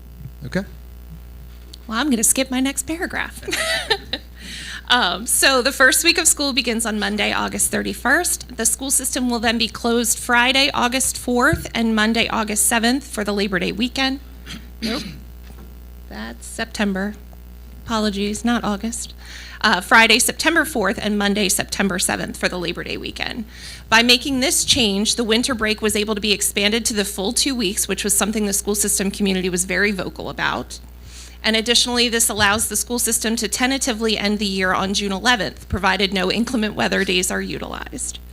Regarding professional development, this calendar fully pilots the staggered closure model for necessary professional development. While we understand this is a new concept, it's the belief of leadership that this model is ultimately what's in the best interest of students. Teachers and staff need professional development to continue to better their practice in the classroom, and we heard from teachers and staff that the early dismissal model was not conducive for professional learning, and operationally, meaning our transportation and food service, early dismissals were also proven to be consistently challenging for them as well. I do want to point out that we are not the first district in Maryland to use this type of model in which some schools are closed while others remain open. In fact, our neighbor Wacomico used a similar model in years past, but in learning from those other instances, we made some critical changes that we hope will ease any fears families may have with this change. First, we've paired our elementary and high schools together for those closures, meaning our older siblings or neighbors may be available for childcare. The other grouping consists of Cedar Chapel Special School, Berlin Intermediate School, and all 3 area middle schools, as Maryland law allows children over the age of 8 to be at home unattended. Now, that is not to say that we are endorsing that practice, and we know our families will make the best childcare decisions available to them. But in adopting a calendar today, we are giving families ample time, since 6 months, to plan ahead for these days. So should the board approve the calendar before you, I will put together a communication plan to not only share this calendar with our school system community, but to also educate them on the reasoning behind this calendar, as well as build in several reminders prior to the school year beginning. So with that, Mr. Ferrante, I am happy to field any questions that the board has at this time. Board members have any questions for Mrs. Steers? Dr. Andes? Just want to thank Ms. Steers for all the work and the calendar committee for putting this together. In a prior life, I worked on 16 school calendars, and everyone wants to start after Labor Day. Everyone wants to have 2 weeks off at Christmas time. Everyone wants to have a week off at spring break, Easter time, and everyone wants to get out of school on June 1st. Yep. That is correct. And that's an impossible feat to accomplish. So I wanted to express my appreciation and thanks to you for working with our calendar committee and putting this recommendation together. It's not an easy task given what I just described as the desires of our community. Thank you. Thank you. Any other board members? What I would say is you're never going to make everyone happy with the calendar. And I know that you've tried to do your best and due diligence by getting the surveys in and getting the information. We've also received emails from parents about the calendar, so we also have heard them. But I mean, this, the calendar's for 1 year. We can always look back at it the next year and review it. But one of the most important things that we do here at the board is making sure that kids get the proper education. That's the #1 goal when we look at this calendar. And that's the reason that it is the way it is. So we try to do the best we can for families to make sure they have, their vacation times in, but educating students is what we do, and we have to look at that first. Mm-hmm. Any other board members have any comments before I call for a motion? Okay, I need a motion. This superintendent recommends this calendar. Can I have a motion and a second to approve the 2026-2027 school calendar as presented? So moved. Motion by Mr. Gordy. Second. Second by Mr. Buchanan. Any discussion? Okay. All those in favor? Aye. Opposed? Aye. Okay, we have one opposed. Mrs. Cutlip is opposed, and the rest in favor. The motion carries. Thank you for all your hard work, Mrs. Steers. We appreciate it. Thank you. I'm here for the next one, too. You are. You're not going anywhere. You have the virtual day instruction plan. I do. Before you, and this one's a little bit easier. This is our annual virtual day instruction plan in which the board has to authorize the superintendent to be able to utilize virtual day instruction within a certain set of stipulations. The plan before you details those stipulations, but just to give our public, we have to ensure that attendance is taken for all students and teachers. During virtual education days, we have to have a plan to provide opportunities for students to make up work missed during those virtual education days once they've returned to in-person learning. We have to ensure that all staff students, including students with disabilities, homeless students, and our multilingual learners have the necessary devices at home. And we also have to have specific strategies in place for our IEPs. So that plan is before you. There are no changes from the prior year, so it's an action item for you to discuss. I'd like to ask Dr. Wallace to speak to this about why we have inclement weather days before virtual instruction into the calendar. Yeah, and Carrie didn't speak to that, but that's one of the requirements of the virtual day plan, that you have to have the days built into the calendar, and then you have to also use those days prior to going to virtual instruction. That is correct. That's outlined by MSDE. Okay. Wanted to make sure we said that. So the superintendent is recommending this. Can I have a motion and a second to authorize the superintendent for 2026-2027 school year to initiate virtual day instruction for inclement weather as outlined in the virtual day instruction plan? So moved. Motion by Dr. Andes. Second by Mr. Smack. All those in favor? Aye. Any opposed? Thank you again, Mrs. Steers. Thank you. And now I'm going to turn it over to Mr. Tolbert. We have a ratification of negotiated agreements. Sure. Thank you, Ms. Ferrante. As the board is aware, each year we hold contract negotiations with our teachers and with our support staff. I'm happy to report that negotiations with both groups have been finalized and the contracts have been ratified. Basically, the agreements will provide a step increase for eligible employees, an increase for salary scale adjustments, and modifications to existing contract language. Today, we will sign the ratified agreements. Beth Shockey Lynch is here from the Teachers Association. Also, Mr. Ivory Smith is here with the support staff, and they're here to sign the agreements. If Mr. Ferrante and Dr. Wallace can join us up front and sign the agreements. Yes, I do need a motion to approve the agreements, I believe. Sorry about that. Thank you, Dr. Andes. I promise we're not in a hurry. Okay, I need a motion and a second to approve today's ratified agreements. So moved. Motion by Mr. Buchanan. Second. A second by Dr. Andes. All those in favor? Aye. Any opposed? Okay, thank you.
Yeah, I just want to take this opportunity to thank Ivory and Beth for their partnership and Dr. Apt and both of the teams for their leadership throughout this process. As we were getting up, Mr. Gordy said, "Congratulations," or "Way to go," or something. And I'm not sure that the public realizes what a great partnership that we share with both of our associations that does not exist other places. So very grateful for the work of both teams and the leadership. Always just eternally grateful for both of you. So thank you for everything. And on behalf of the board, we would also like to say thank you. We've always had a great working partnership. This doesn't happen in counties across Maryland, but we're lucky that it happens here. We're lucky that we can sit down at the table and we can have a very civil and meaningful conversation with you, and we can get this agreement completed. So thank you very much. Appreciate it. You know, I'd just like to thank the board for all their support. They have always been an open door for all of us, and that's greatly, greatly appreciated. So thank you. Ditto to what she said. But this is like my 18th one that I've been part of, and each 18 has always been different. I know the day that I was coming in, the new board lady, she was she was coming in the lobby, so she didn't realize what we was getting ready to get into. But I just want to thank you for you just coming on, so being part of this. I just want to thank you also. But thank you all. Thank you.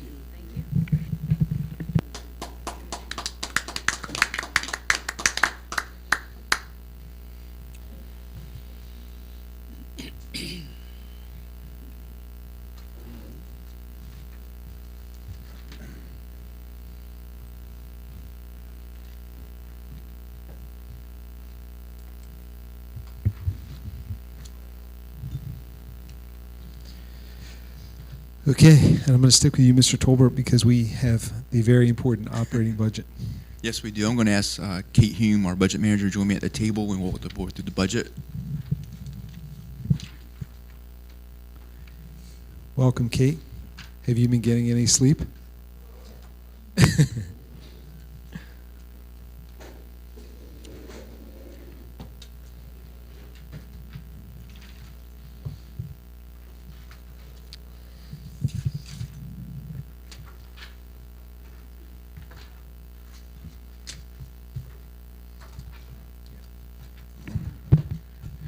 Yeah, a board budget work session on the proposed FY27 budget was held on January 27th.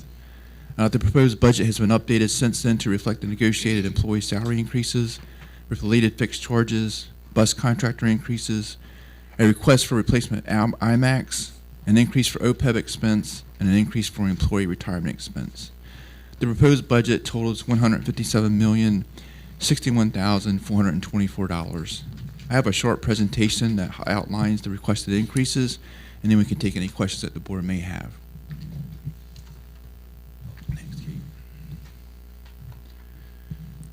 This first slide shows the total increase in our budget, proposed budget for FY27. Totals $13,218,046, and it shows the breakdown in dollars of that increase.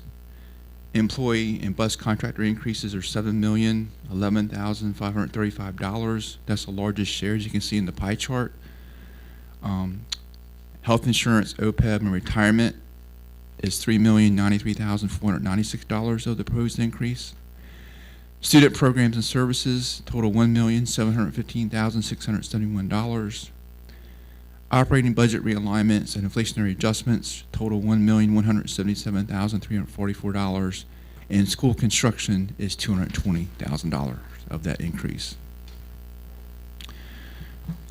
This next chart shows just kind of like an illustration of how that's broken down by the employee and bus contractor increases section.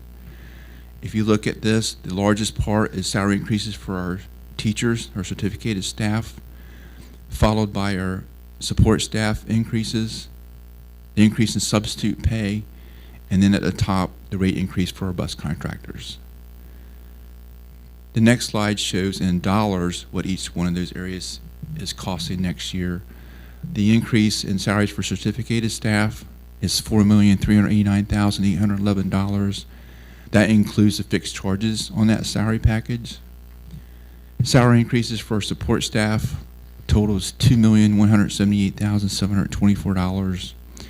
The increase in substitute pay, we're proposing to increase that by 15% to go from $15 an hour minimum wage to $17.25 an hour to be more competitive with surrounding jurisdictions.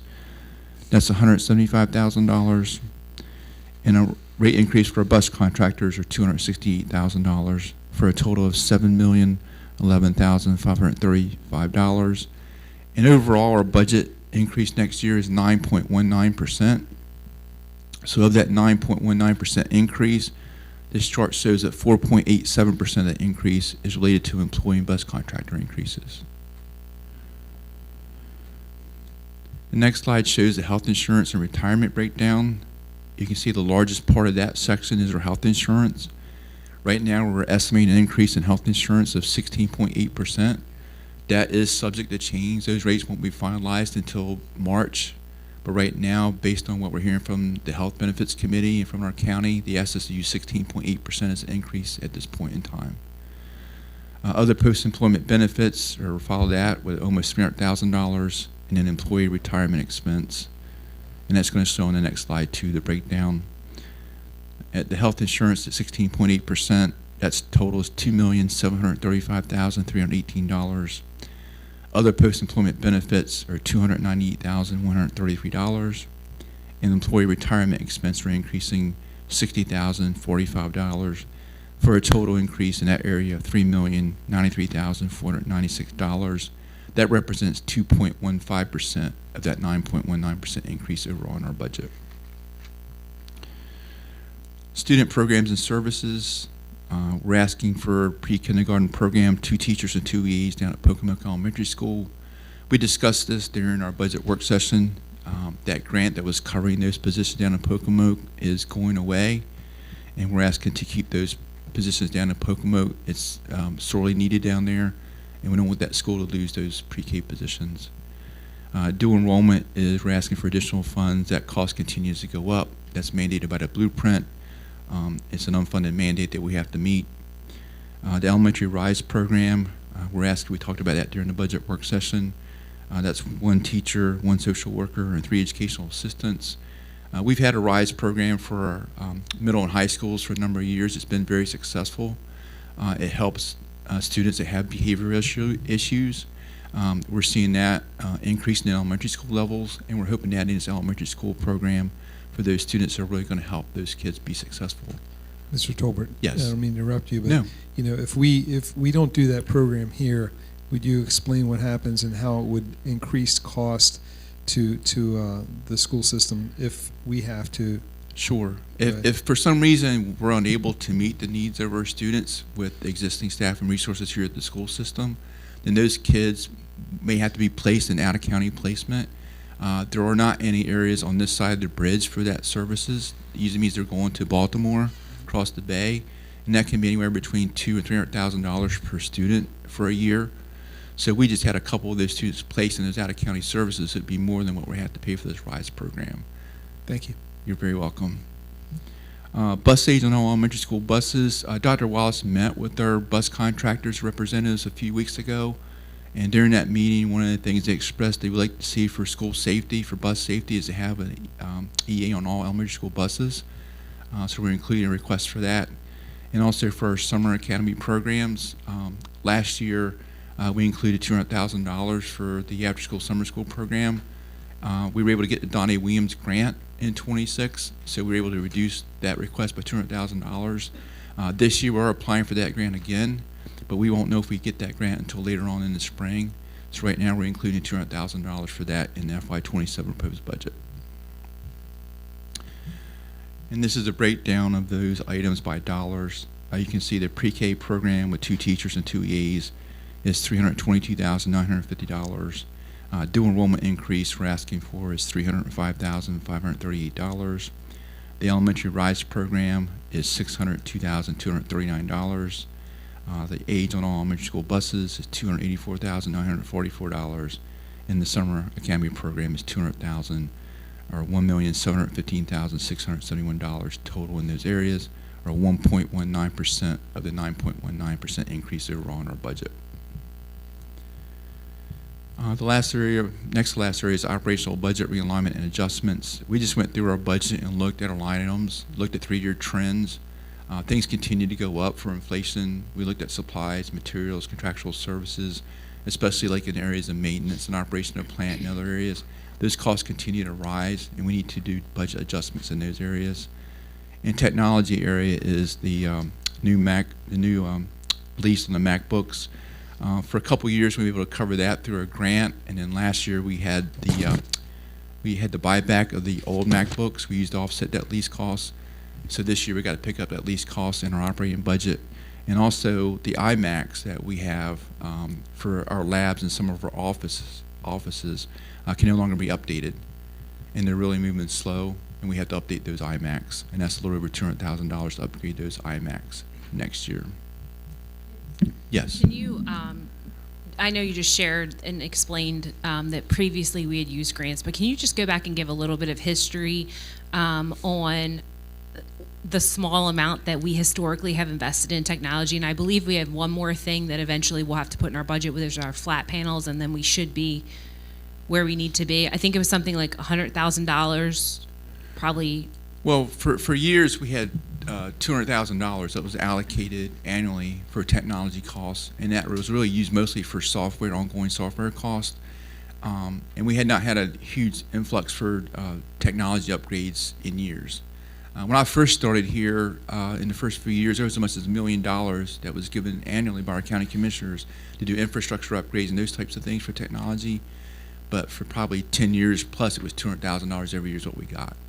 So we have a strategic technology plan that encompasses this, and then we have our flat panels that are good to go for right now, and then we have we'll be presenting the board with a strategic technology plan in the coming months. I'd hoped to do it this month, but it wasn't quite finished, and so that'll just give everyone a peek into what it's going to cost us moving forward to be where we need to be with technology, including infrastructure as well. So thank you. Oh, you're very welcome. Thank you, Dr. Wallace.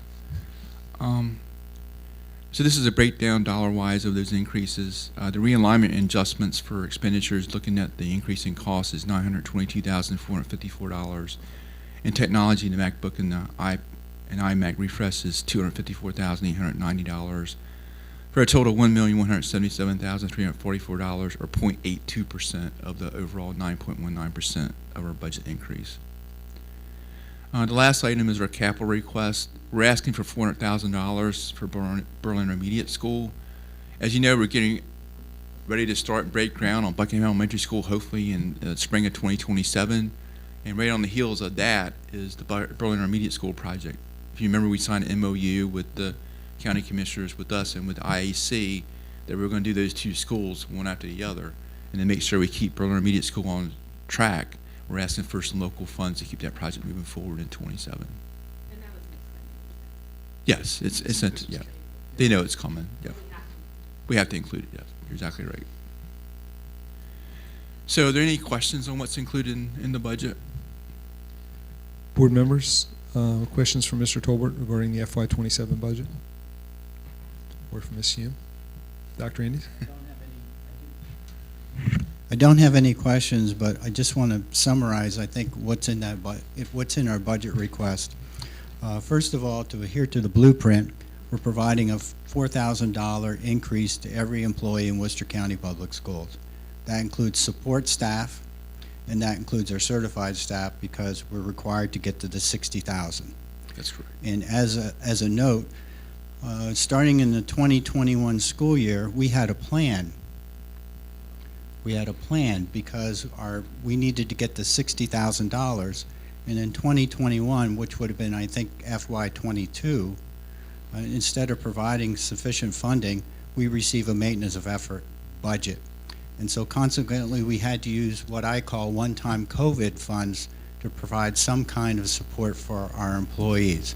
So we had a plan to gradually put an increase in that salary, that beginning salary, to get it up to $60,000. But when that didn't happen in FY22, that put us further behind. So consequently, the ask this year is to get us to the $60,000, which is required under the Maryland blueprint, which is required by law.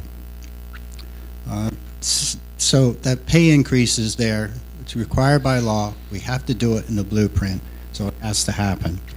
The second, as Mr. Tolbert talked about, was the inflationary, because things go up. Consequently, things cost more money. That's included in the budget.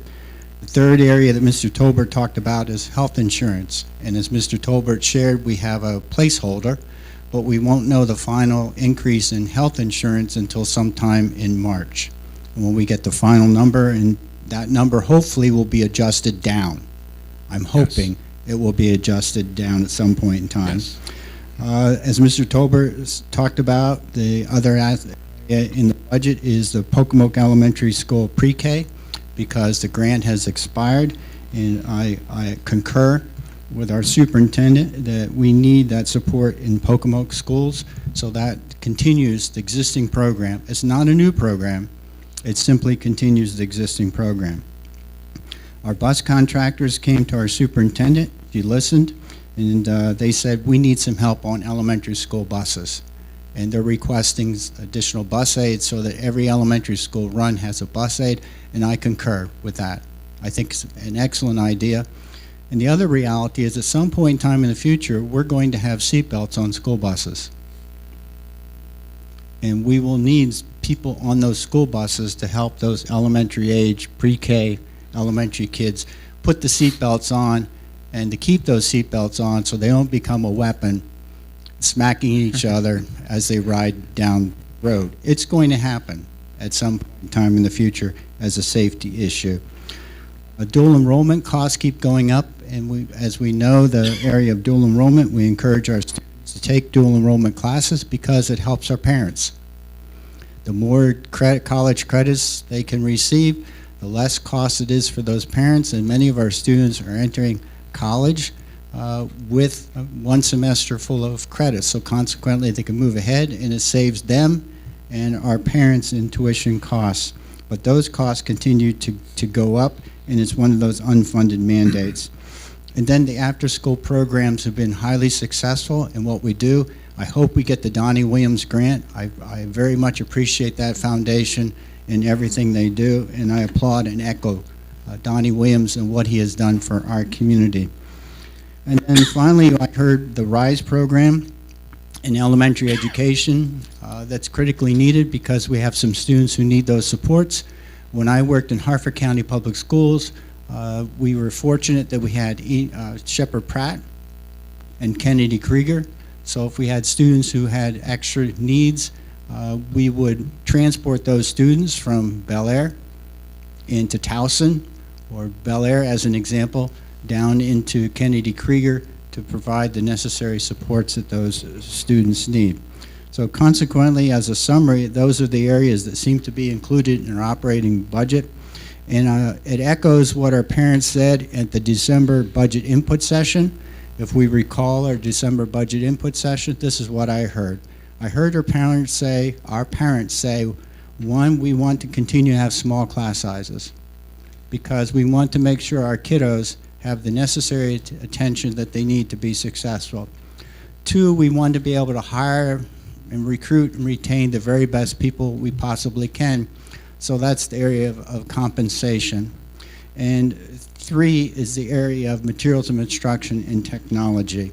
So all of those areas are included and addressed from the parent comments. I appreciated the opportunity that I had to sit down with Mr. Tolbert in his office 2 weeks ago and go through the budget itself. And last week over the telephone, we had additional conversations about the budget. The last thing I want to touch on is from time to time, I will hear in our community that $60,000 for a starting salary is way too much to pay a teacher. And I would invite anyone who believes that they can be a teacher for a day, I would invite any of them to sign up to substitute and go into a pre-K classroom or a K classroom or middle school classroom, or you pick the classroom and go into that classroom. If it's $60,000 divided by 188 days, because our work year is 188 days, is $319.15 per day. And if the teacher works a 7-hour day, that's $45.60 gross. These are all gross figures per day. Now, I don't know of any new teacher who was ever able to work a 7-hour day starting. So let's say they work a 9-hour day. That's $35.46 per hour. Or more likely, I don't know about anyone else, but a 10-hour day with a planning and grading and everything else, that's $31.91. So $60,000 may sound like a lot of money to people, but it's not when you look at the hourly expense and the commitment. And our brand new teachers get the same amount the first year, the second year, and the third year. Those first 3 steps would be $60,000 unless the following year there's some kind of COLA or the following year after that. And when you think about a person invests about, depending upon where they go to college, could be $60,000, could be $80,000 to start out with a $60,000 pay. In addition, our teachers have to earn a master's degree within 10 years in order to maintain their certificate. We do provide tuition reimbursement, but we don't pay for fees. We don't pay for fees. So consequently, we need to move forward with paying teachers what they deserve. $60,000 is not out of the ordinary. When I first started teaching way back in 1976 under a contract, because I actually started in 75, but under a contract in 76, I made $9,500 per year. $9,500 per year. And that was a significant amount of money. But we have to remember that the minimum wage at that time was $1.80 an hour. Also, this morning I asked AI or ChatGTP or whatever you want to call it, I asked my Google machine, Google Duo, what's $9,500 in 1976 dollars versus today dollars? I thought that was an excellent question to ask. And somehow a lot of electricity was used to get my answer, and it ended up about $56,000. So in reality, teachers have not made that much growth in 50 years between my 9,500 and 56,000 today. So I want to thank Mr. Tolbert and the entire team for putting the proposed budget together. And I thank you for everything that you've done in compiling this budget and addressing the needs of our community and our families. Thank you. Thank you, Dr. Andes. Okay, Dr. Andes, thank you for that explanation, especially in the history you've had. We appreciate you sharing all that with us. 50 years. 50 years, yes. Any other board members have any other comments? I just want to, first of all, I do want to thank you, Kate and the staff, for doing such an outstanding job and putting such a detailed budget together. Vince, we've had many conversations as well in regards to this budget. I do want to point out that roughly 15%, first of all, the $218,046, that's not all goes to the county because we have both state and federal money. So, correct? Well, that's unrestricted budget, so it has state and local, and we are getting about 1.4 something in state aid increase for local budget next year. Right. Yes. So that'll be deducted from what our ask is. Yeah. And it's very similar to what we asked for last year. Last year our ask initially was $10.8 million, but this year the health insurance is much more, and also we're asking for equal increases for support and teachers. Sure. So that's equal, it's pretty equal to what we asked for last year. Right. Yeah. The other thing I want to point out is that roughly 15% of this total budget, we get about $21 million in grants that come into the school system that probably isn't seen in this budget, because what you're seeing at the 157,061, we have roughly 21 million that comes in grants that goes towards helping our school system. And that's important because I know we're writing for grants all the time. We're all constantly looking for grant money that's available to us. And so that needs to be pointed out. And then the other thing that I would say is that we've had roughly, if you look back 4 years, we've had roughly 20 to 22% inflation over those last 4 years. Okay? As a school system, we have not kept up with that number. Okay? We're asking people to do more, and we're paying them less, and that that can't continue. So we need to make sure that our staff and our teachers and everyone that works within the school and does such an outstanding job to keep us the #1 school system in the state, that we're fairly compensating them. And that's why, luckily we have a very good working agreement with them, which you had heard today previously, but this fairly compensates our staff, and they've been very, very good working with us. We understand that previously when we asked for this increase, as Dr. Andy said, we asked for this increase and we had a slow percentage over the years that we would have gotten us to the number. Unfortunately, that didn't take place. And since that didn't take place, what we're resulting of is asking for more now, because it's gotten to the point. Also, that 20 to 22% inflation over 4 years, that hurts. So this budget is very reasonable and it's very fair, and I'm certainly hopeful that our county commissioners will take that into consideration when they look at it. Mr. Buchanan, I see you looking at me. Do you have any thoughts? Anyone else? Okay. So I guess, Vince, you're telling me that the superintendent approves this. Superintendent recommends approval of FY27 proposed budget as presented. Yes, sir. Okay. Okay, so the superintendent recommends this. Can I have a motion and a second to approve the FY27 operating budget as presented? So moved. A motion by Dr. Andes. Second. A second by Mr. Gordy. All those in favor? Aye. Any? Aye. We have one opposed. Mrs. Cutlip is opposed, and the motion carries. Thank you so much. You're very welcome. Thank you.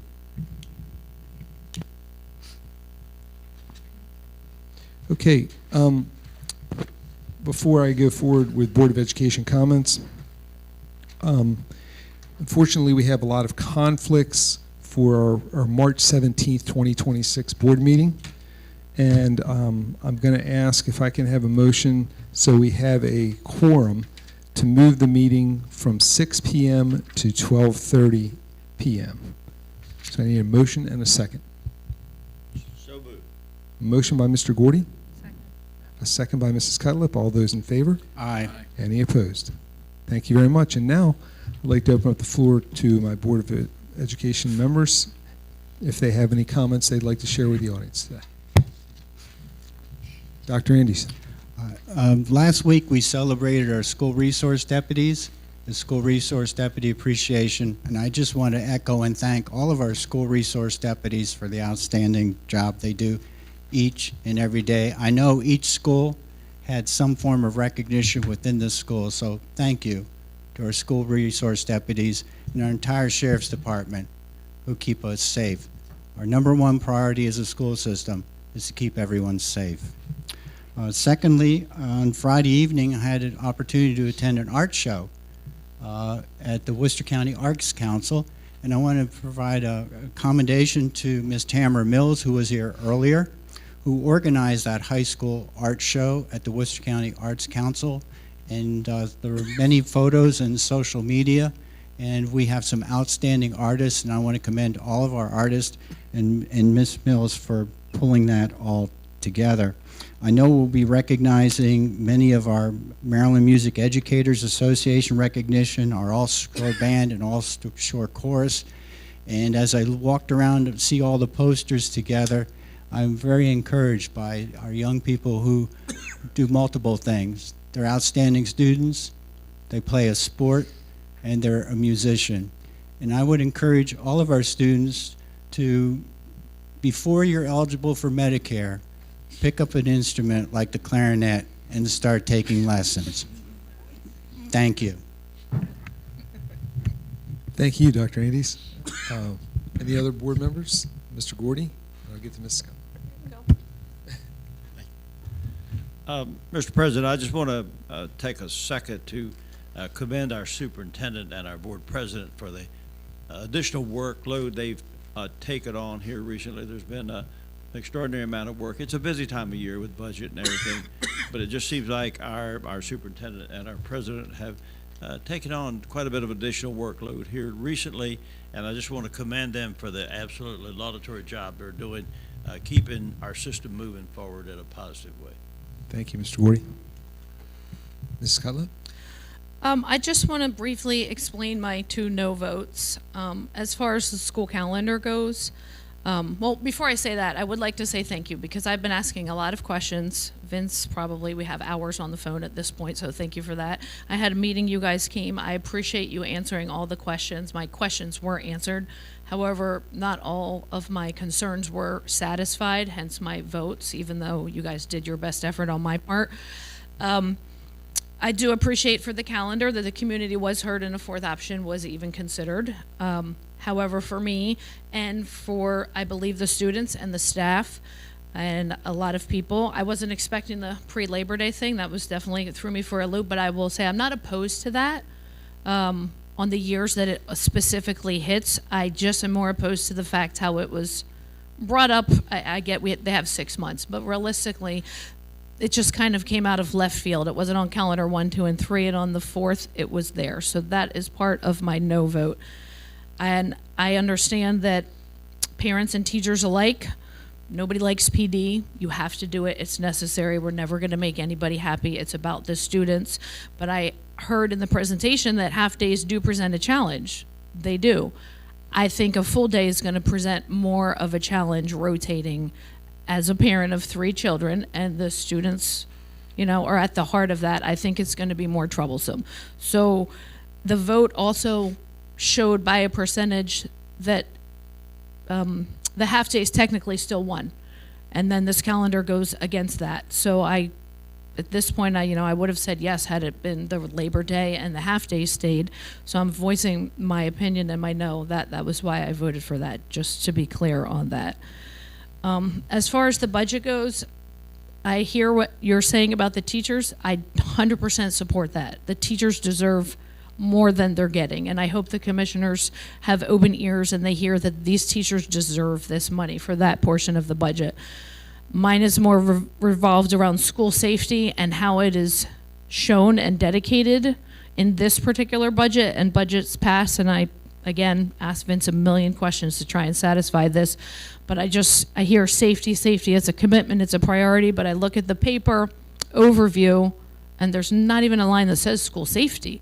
Like, if it's such a priority, I would think there's a budgeted line somewhere. I understand that the RISE program is, I've been told that that's considered to be school safety with a high price tag, and I know it's at other schools, so that has been year after year. I don't disagree with the bus drivers getting that help on an elementary school. I see the buses, I don't disagree with that. I just have a struggle still to see clearly that same commitment on this budget for school safety specifically. I understand that we rely on grants and that they come in, they can be big numbers. And the commissioners, we asked, thank you for showing me that paper this morning, small projects, I'm learning all of this stuff, but there's not a line outside of relying on the grants and possibly a no from the commissioners that's like X, Y, and Z. Yes, this is school safety. I don't see a page out of 79 pages. And for me, that is why I said no to that. To piggyback that, I know it's not normal practice, but I did sit on the safety committee prior, and it's my understanding that there's no conflict of interest for me asking to respectfully be considered as a BOE member to be rejoining that safety committee moving forward. There's a lot sitting there versus sitting here and hearing Mr. Record. That's like a 2.5 hour meeting and we get a little blip of it. I think it would be very insightful for somebody from up here, and I would obviously volunteer because that's passionate for me. It's the school safety. So I asked that the board consider that. And the very last thing, I concur, school resource deputies, if you didn't give them a card, to give them a card, because I made my kids make a card for them. They are just so appreciated, and I think they deserve more attention and gratitude and thanks than they get for protecting our children every single day. Thank you. Okay. Mr. Buchanan, do you have anything? Mr. Smack. Yes. I want to thank our new superintendent. on some of the promises she said she was going to do. And as regard to Black History Month, it's very important. We have 12 months in the year. Only one is for Black history. We should keep Black history in our minds every day. Not only one month, but every day. That's what I have to say. Okay. Thank you, Mr. Smack. Appreciate that. Mr. Gore, do you have anything else? Okay. Now I'm going to turn it over to Dr. Wallace for some informational items. Thank you, Mr. Ferrante. Just a couple of announcements. March 4th is an early dismissal for students and a half-day professional day for our staff. March 7th is our Worcester County Public Schools Job Fair at Decatur High School from 10 to 11:30. And we look forward to posting all of those retirements, even though we'll be sad to see all of those folks go. We look forward to posting those maybe this afternoon so that we're able to hire the best candidates at our job fair. So we're excited about that. Our next regularly scheduled board meeting is on March 17th at 12:30 now. And then on March 19th is our Worcester County Public Schools Media Expo, where the talent that you see displayed today here by Maurice Waters, who was once a Pocomoke High School student, was probably displayed at a media expo when he was in high school. So come out and see our young artist at Snow Hill High School at 5 p.m. on March 17th. I will be there, and I'm excited about that event, and I hope to see some of you there. Great. Thank you so much. And now I'd ask the board, can I have a motion and a second to adjourn today's meeting? Motion to adjourn. Motion by Dr. Andes. Second by Mr. Smack. All of those in favor? Aye. Any opposed? We are now adjourned.